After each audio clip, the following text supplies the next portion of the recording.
José Luna, pastor, ¿Cómo con una estás? licenciatura en teología, con una maestría en ministerio pastoral y candidato a 2 doctorados. Has escrito 38 libros. ¿Qué más nos puede decir de ti? Oh, nada, me gusta estudiar la Biblia. Eso es ¿Cómo? todo lo que... Me gusta estudiar la Biblia. Amén, amén. Ya. ¿Sabe? Tengo en mis manos este libro tuyo. Se llama El día que Dios se detuvo. ¿De qué trata este día, este libro? ¿Por qué lo escribiste? Ya. El día que Dios se detuvo, mírenlo acá, ustedes lo pueden ver, ahí está en pantalla, ¿verdad? El día que Dios se detuvo, entendiendo el misterio del sábado, escribí ese libro porque me di cuenta que las explicaciones exegéticas y teológicas que se le dan al sábado tradicionalmente no encajan con la nueva teología antisabática que está en el aire. En otras palabras, la manera de explicar el asunto del sábado como tradicionalmente se ha hecho no es adecuada para lidiar con la sutileza de esta nueva teología antisabática que está tomando momentum. Por eso escribí Ok, ese libro. bueno, muy bien. Ahora, mira, hay una cosa, sabes que yo cuando comencé a leer la Biblia la comencé desde el principio, ¿no? Y Ajá, de repente por ahí en el capítulo 2 me encontré con algo para mí conocido. ajá. Dios había creado todo y después de crear todo, ¿qué fue lo que hizo? Descansó. Muy simple. Descansó, ¿verdad? Descansó. Muy bien, háblanos de eso. Estaba Eh, cansado Dios. no, Dios no se cansa. Es un Dios que no se cansa. Es un Dios maravilloso. Pero Él lo que hace es que descansa en el séptimo día, como todo el mundo sabe. Crea el séptimo día, pero también crea el descanso. Y la razón por la que crea el descanso no es porque estaba cansado, ni tampoco porque tenía necesidad de descansar. La creación del descanso, el Shabbat, el reposo del séptimo día, es en realidad una forma de Dios celebrar lo que ha hecho o lo que había hecho, pero también es una forma de Dios um, ejemplificar o transmitir a través de la eternidad cómo el mal habría de terminar en un reposo eterno del mal. Así que el sábado en realidad, en mi opinión, es uno de los argumentos principales en este libro, ¿verdad? El sábado es como una metáfora sobre lo que ocurriría o lo que va a ocurrir en el futuro, al final de todas las cosas, al final del escatón, de la era. Ok, Ya. amén, amén. Podríamos decir que Jesús, al morir en la cruz, nos dio descanso también, ¿no? Sí, Jesús nos dio descanso, nos dio la certificación que nos permite tener entrada a ese descanso eterno que fue anunciado en la creación. Sin embargo, para que yo pueda entrar en ese descanso eterno, como dice Hebreos, por lo tanto queda un reposo para el pueblo de Dios. Yo necesito apropiarme por la fe de los méritos de Cristo. Entonces, una vez que me apropio por la fe de los méritos de Cristo, pues automáticamente entro en el reino, y cuando el reino sea totalmente establecido, donde no hay más dolor, ni llanto, ni clamor, y Dios hace nuevas todas las cosas, y no existe el mal jamás, entonces es lo que me permite disfrutar de ese reposo eterno, de ese Shabbat eterno que Dios creó al principio, que no ha terminado. Ya. Ahora hay una cosa. En Génesis, el Señor habla de que Él bendijo, santificó y reposó el séptimo día. Pero ¿es eso un mandamiento allí para que lo guarde la humanidad? No, no es un mandato. De hecho, no hay ningún mandato en Génesis. Los únicos mandatos en Génesis a la humanidad, a Adán y Eva, fueron: de todo árbol podrás comer, pero del árbol de la ciencia del bien y del mal no podrás comer. Cuando se habla de que Dios les dijo: henchid y fructificad, multiplicaos, eso no es un mandato, es una bendición. Son dos cosas muy distintas. ¿Ves? Pero pareciera que está dado en forma de imperativo, henchid, y no, está dado en otra forma en el hebreo. Y básicamente es Dios bendiciendo, dando a conocer la bendición que le dio a la pareja. Los únicos mandatos que existen es: de todo árbol que está en el huerto podrás comer. Ese es el primer mandato. Segundo, y de todo, excepto del árbol de la ciencia del bien y el mal. El otro mandato es: dejará el hombre a su padre y a su madre, y se unirá a su mujer, y los dos serán una sola carne. Después de ahí, no hay ningún otro mandato que tenga que ver con la moralidad del ser humano, porque el libro de Génesis no fue escrito para eso. El libro de Génesis no lidia con los aspectos de los mandamientos, nada de eso, porque ese no es el género del libro. Eso es como si yo quisiera interpretar de los dinosaurios con el libro de Génesis. El libro de Génesis no fue escrito para explicar los dinosaurios. No sé si me doy a entender. Ya. Sí, sí. Ahora, ¿cómo conectamos el sábado de Génesis con el de los 10 mandamientos? ¿Hay alguna conexión entre ellos? Hay una conexión fantástica, yo diría. Y cuando digo fantástica es que realmente es fantástico. ¿Por qué? Porque el sábado de Dios es como una tangente en el tiempo, ¿verdad? Una tangente acá. Y entonces el sábado nuestro encaja cada 7 días con el sábado de Dios. Es como el sábado nuestro como que va dando vueltas y cada 7 días conecta con el sábado de Dios.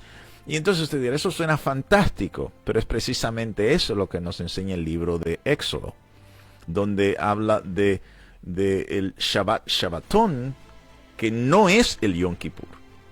El Shabbat Shabbatón es una referencia al sábado eterno de Dios y al sábado semanal, y la manera como está construido en el hebreo es que habla en plural, pero luego dice: es una señal. Esos sábados es una señal, en lugar de decir son una señal. Entonces, hay algo plural en el singular de este sábado y hay algo singular en el plural del sábado. Y esto significa, la única manera de poder interpretar ese texto correctamente es entendiendo que los sábados nuestros en realidad son hijos del sábado eterno. Y es el momento de contacto, es el punto de contacto cuando nosotros podemos entrar en ese sábado eterno cada semana. Por eso el asunto del sábado no es un asunto nada más de 24 horas, es mucho más profundo que eso. Ok, ¿por qué? Hay algo que me llamó la atención en tu libro, ¿no? Cuando hablamos del cuarto mandamiento, en Éxodo 20, está redactado con palabras diferentes a las que aparecen en Deuteronomio 5. Ya. Y tú das una visión muy interesante sobre eso. Me gustaría escuchar. Sí, hay 55 palabras extras en el texto masorético en hebreo en los mandamientos en Deuteronomio 5. Pero en Deuteronomio 5 el énfasis no es en que Dios creó el mundo. El énfasis es en que Dios los liberó de la esclavitud. Y por esa razón el énfasis es distinto. Ahora, ¿por qué es distinto? Cuando vemos este tipo de como le llamamos, intertextualidad, es decir, dos pasajes que parecen paralelos, pero uno añade más detalles que el otro, no podemos analizarlos cada uno en su propio contexto, pero también tenemos que verlo en virtud de donde está el paralelismo de dónde se ha sacado el paralelismo, en este caso Éxodo 20. Entonces, cuando vemos ese fenómeno, lo que nosotros tenemos que hacer es mirar los puntos comunes e identificar los puntos no comunes. En este caso, en el libro de Deuteronomios, el énfasis es más bien en que Dios los liberta de la esclavitud, mientras que el sábado en Éxodo es que Dios es el creador y sustentador de todas las cosas. Y lo que está haciendo es, se están complementando uno con otro. Es muy común en el texto bíblico, especialmente en el hebreo, que hay mucha complementación, siempre aparece ese dualismo. Y lo encontramos en Génesis 1, cielos, tierra, Dios, el Espíritu. Y vemos ese dualismo. ¿Ves? Entonces, cuando vemos ese dualismo, que no es un dualismo platónico como muchos creen, cuando vemos ese dualismo divino, entonces nos está diciendo que debemos mirar el texto de ambos lados, porque si yo miro con un ojo, mi visión va a ser limitada, pero cuando puedo mirar con ambos ojos, tengo un sentido de profundidad, puedo medir distancia, un montón de cosas. Lo mismo ocurre cuando miramos esos textos paralelos al mismo tiempo, entonces nos da un sentido de profundidad en el texto. Muy bien. Ahora, una pregunta. Mira, Ajá. ¿La obediencia a este cuarto mandamiento tiene algún poder salvador? ¿Nos salva de alguna manera? ¿Completa nuestra salvación o mantiene la salvación? Oye, esa es una pregunta buscapiés, como le dicen en Santo Domingo. Porque hay muchos que les gustaría pensar que sí, que nuestra salvación depende de la observancia del sábado. Pero lamentablemente, para algunos, yo voy a decirles que no. ¿Por qué no? Porque la salvación, si la salvación pudiese venir por la observancia del sábado, entonces Cristo no hubiese tenido necesidad de venir y morir en una cruz. Cristo logra lo que ningún mandamiento pudo lograr. Entonces, si Cristo es la causa de nuestra salvación y el sujeto primario que nos permite a nosotros ser salvos, nuestro Salvador, nuestro Redentor, nuestro Goel, ¿cómo es posible que ahora hay que guardar el sábado? Si guardar el sábado no depende, si mi salvación no depende de guardar el sábado. Bueno, eso es muy simple. ¿Por qué adoramos? Digamos, ¿por qué adoramos nosotros? ¿Por qué cantamos canciones y adoramos y decimos aleluya, amén, gloria a Dios? No hay ningún mandamiento que dice que debemos hacerlo. Ningún mandamiento en ningún sitio dice que hay que adorar a Dios en el sentido de cantar y ese tipo de cosas. Apocalipsis 14 dice, adorad a aquel que hizo el sol, el cielo, la tierra y el mar y todas las cosas que en ellos hay. Pero en el sentido de adoración corporativo, de adoración individual, cantando, orando, etcétera, no hay, en los 10 mandamientos no hay nada de eso. ¿Eso significa que yo no debo adorar porque Dios no me lo está pidiendo? El punto es que cuando nosotros adoramos, le damos gloria a Dios con nuestra vida, nosotros estamos haciendo eso como una manera de demostrar nuestra actitud hacia aquel que nos salvó, hacia aquel quien produjo nuestra salvación. Nuestra salvación ya está hecha, fue lograda en la cruz. Ahora me corresponde a mí vivir de acuerdo a esa salvación que Dios me ha dado. Así que, lamentablemente para algunos, voy a decir, guardar el sábado no salva a nadie. Sin embargo, Dios nos pide que si le amamos, seamos obedientes a Él. Es una fórmula muy simple. Ok. Ahora, dime tú, ¿cómo interpretas Colosenses 2? Por tanto, nadie, lo estoy leyendo aquí de tu libro, texto bíblico dice, por tanto, nadie os juzgue en comida o en bebida, o en cuanto a días de fiesta, lunas nuevas o días de reposo.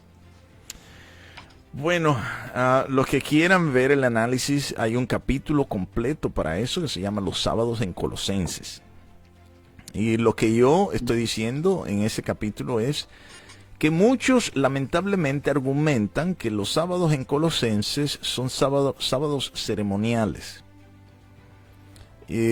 Si fuesen sábados ceremoniales solamente, tendríamos un problema exegético. ¿Por qué? Porque dice y los sábados y los días de reposo. Entonces, eso como que no tiene sentido si son los sábados ceremoniales y a decir y los días de reposo. Es decir, esos sábados de los cuales habla ahí, o días de reposo en plural, se refiere incluyendo el sábado semanal. Entonces, ¿cómo resolvemos ese problema? Bueno, el texto nos dice claramente que eso es en singular presente. Es sombra de lo que ha de venir.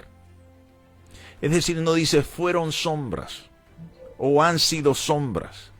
En ningún momento se usa el pasado, ni el pasado perfecto, ni el pluscuamperfecto. Se usa el presente simple. Es sombra. Bueno, y si Dios creó entonces el sábado eterno como una metáfora para anunciar el descanso eterno del mal, y si Hebreos 4:9 dice que nos queda un sabatismo, es decir, un reposo para el pueblo de Dios, y si Pablo nos dice en Colosenses que ¿verdad? Esto es sombra, este sábado es sombra de lo que ha de venir, pues obviamente no podemos dejar de guardar el sábado porque es una sombra de algo, nos está anunciando algo que viene en el futuro, que es el descanso del mal, de todo el problema del mal y la muerte para siempre. Es un descanso, un Shabbat eterno. Así que los sábados en Colosenses es algo muy interesante y yo animo a la gente a que adquieren el libro. Lo pueden encontrar en Amazon, ¿verdad? En Amazon. Y usted lo puede buscar después que termine el sábado. Vaya a Amazon y busque El día que Dios se detuvo, entendiendo el misterio del sábado. Muy bien, ahora tú me dices algo interesante. Fíjate, en Hebreos 4:3 dice, porque lo que hemos creído, entramos en el reposo. Entramos, ¿no? Pero más adelante dice que hay un sábado todavía para el pueblo, ¿no? Ya. Por favor, explícanos eso. Ya. Muchos, este es uno de los puntos donde es saludable saber, en este sentido, saber lenguas bíblicas. En el griego hay 3 maneras como se habla reposo en el Nuevo Testamento. La primera palabra para reposo es anapausin. Anapausin es usada en el Nuevo Testamento y también en la Septuaginta, que es la traducción del Antiguo Testamento al griego. Es usado para ejemplificar el reposo físico. Es decir, cuando el pueblo salió del desierto y entró en la Canaán terrenal, se le dijo que ellos reposaron, tuvieron un anapausin. Perdón. Es decir, tuvieron un reposo físico, un reposo de ese navegar por el desierto, de ese deambular por el desierto, de la esclavitud, de todo eso. Ahora tienen un reposo físico, es más fácil la cosa. Pero en Hebreos 4, consistentemente se usa otra palabra que es catapausin. ¿Qué es catapausin? ¿Qué tipo de reposo es catapausin? El catapausin es un reposo de carácter emocional, espiritual. De hecho, es de este reposo que Cristo habla en Mateo 11:28, donde dice, venid a mí todos los que estáis trabajados y cargados, y yo os haré descansar, yo les daré reposo, yo les daré un catapausin. Es decir, es un reposo emocional, espiritual. Entonces, cuando en Hebreos 4, verso 3 dice que nosotros entramos en el reposo, es decir, estamos El texto en realidad dice, estamos entrando en el reposo. Es decir, estamos entrando en Cristo, en ese reposo espiritual, emocional, que solamente Cristo puede dar. Pero ese no es el reposo del cual habla Hebreos 4:9. Hebreos 4:9 usa sabatismos. No es anapausin, no es catapausin, es sabatismos. Y sabatismos, lamentablemente algunos creen que significa sabatizar. No, sabatismos no significa sabatizar. Sabatismo significa, es algo de la manera como se guarda el sábado. Es la forma, no el acto de guardar el sábado mismo, sino en qué forma guardo yo el sábado. Así que, por lo tanto, si queda una forma de guardar, de observar este sábado, esa forma todavía no se ha visto. ¿Por qué? Porque esa forma básicamente lo que está anunciando es que no habrá más mal, no habrá más pecado en el universo. Y esa forma no la hemos visto todavía, eso va a ser algo nuevo. Y por eso dice que Dios hará nuevas todas las cosas. No sé si me doy a entender. Ok, muy bien. Ya. ¿Crees que el sábado es el sello de Dios?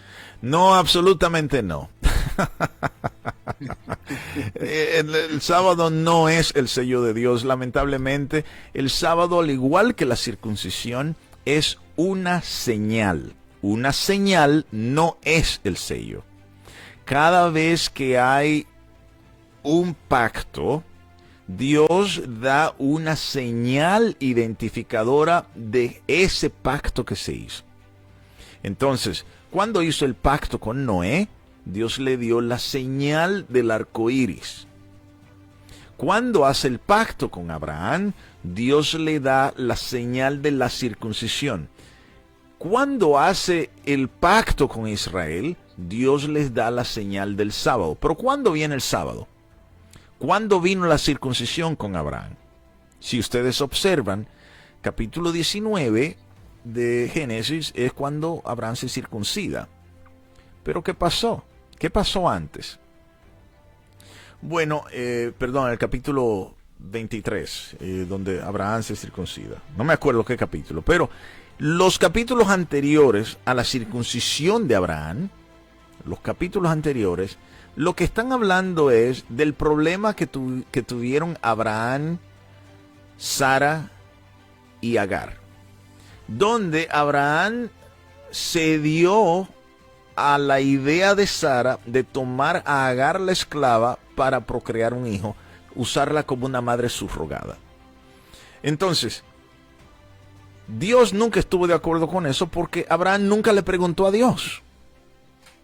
Y es precisamente después de este fiasco donde Dios le pide a Abraham que se circuncide. En otras palabras, la circuncisión pasó a ser una señal de por qué, una señal externa y dolorosa de por qué el ser humano no debe seguir sus propias inclinaciones y su propia imaginación, sino que debe mantenerse en el pacto con Dios. En otras palabras, la circuncisión, si se quiere, es la manera de Dios decirle a Abraham, tienes que hacerlo a mi manera, no a la tuya. Y te voy a dejar un marcador permanente en tu cuerpo para que sepas que confiar en mí es más importante que confiar en ti mismo. Y eso y cuando lo miramos desde ese punto de vista, nos cambia un poco, porque ahora, entonces, ¿de dónde viene el sábado? ¿Por qué el sábado fue dado a Israel como señal? Como señal a Israel. A nosotros el sábado no nos es dado como señal. El que es gentil, el sábado no le es dado como señal. Pero a Israel sí. ¿Sobre qué? Cuando ellos dicen, no queremos escuchar las palabras de Dios. No queremos que Dios hable con nosotros. Y eso viene precisamente después de ellos haber pecado con el asunto del agua. No tenemos agua, no tenemos nada, y están desconfiando de la palabra de Dios, desconfiando del poder sustentador de Dios. Entonces Dios les da una señal para que se acuerden que Dios es el sustentador, el creador de todas las cosas. Y esa señal es el sábado, pero no es el sello de Dios. El sello de Dios es el Espíritu Santo. Y cuando recibimos el Espíritu Santo, entonces verdaderamente somos sellados. Y vamos a hacer lo que Dios nos pida, lo que sea que Dios nos pida. Y lo que sea que Dios nos pida puede ser algo contrario a lo que yo estoy acostumbrado a pensar, ¿verdad? Así que, yo ejemplifico esto de esta manera. Si miramos Hebreos 11, por ejemplo, y tú vas a ver, Abel murió por su fe. Y después te dice, Enoc vivió por su fe. Después te dice, Abraham salió, Noé entró en el arca por su fe y Abraham salió de su casa por su fe. Entonces, tú estás mirando estos contrastes. Uno que vive versus uno que muere. Uno que entra versus uno que sale. Son acciones totalmente distintas. Pero el común denominador de estas acciones distintas es que ambos obedecieron. Todos ellos obedecieron lo que Dios les pidió. Y ese es el asunto de la fe. Dios no nos va a pedir a nosotros que hagamos lo mismo. Lo que Dios me pide a mí puede ser totalmente distinto a lo que te pide a ti. La respuesta es, o la pregunta es, ¿voy a ser yo obediente a lo que Dios me está pidiendo? Lo que sea que Dios me pida que haga. Y es por eso que Abraham está en otra categoría, si pudiésemos usar ese término, no sé, ¿verdad? ¿Por qué? Porque Dios le dijo, ve y sacrifica a tu hijo, el que más tú amas. Y él fue y lo hizo. Y cuando al momento que iba a enterrar el cuchillo, la voz lo detiene. No lo hagas. Entonces, ese es el punto. Hebreos 11 nos enseña que esos contrastes de obediencia, lo importante es que nosotros seamos obedientes a lo que Dios nos manda.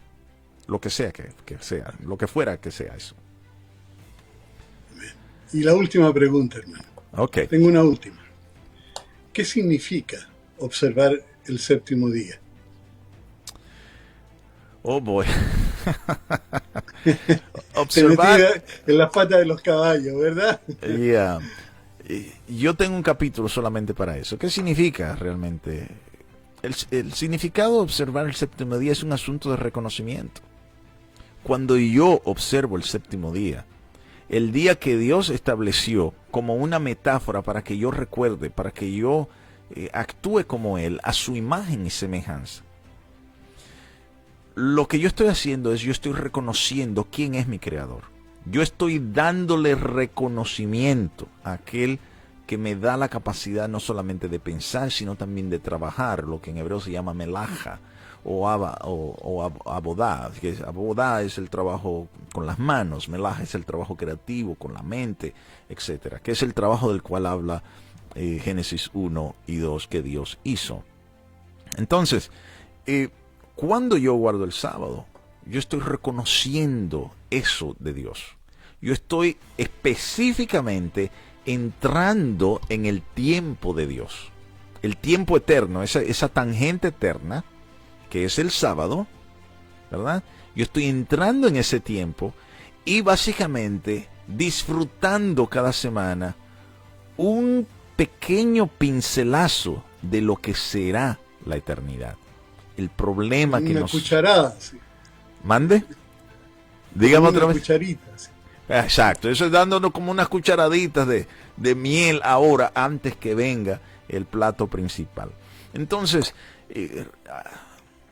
guardar el sábado es un asunto de reconocimiento y es un asunto de fe. Muchos creen que es judaizar. Al contrario, es un asunto de fe. ¿Por qué? Porque para yo guardar el sábado, yo debo tener fe que Dios creó el mundo. Yo debo tener fe que Dios va a cumplir lo que Él prometió, que Dios va a terminar el pecado para siempre. Yo debo tener fe en todo eso.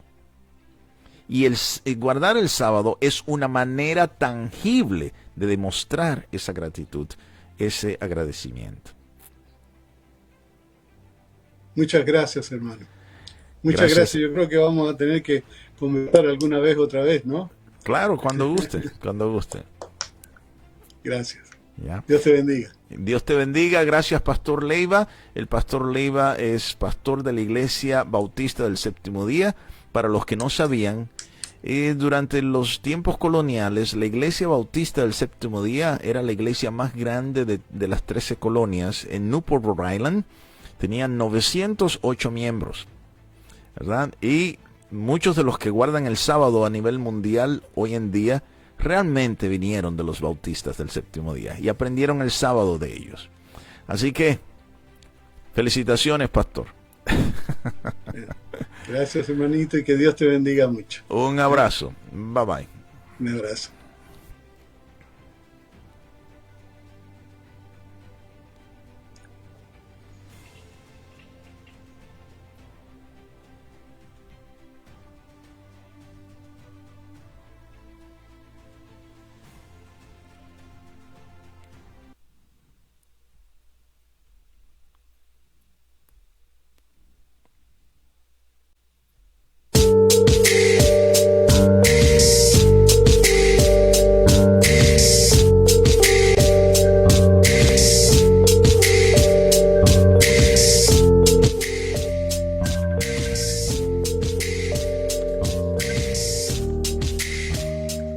Te lo mando ahora mismo. Dame un segundo.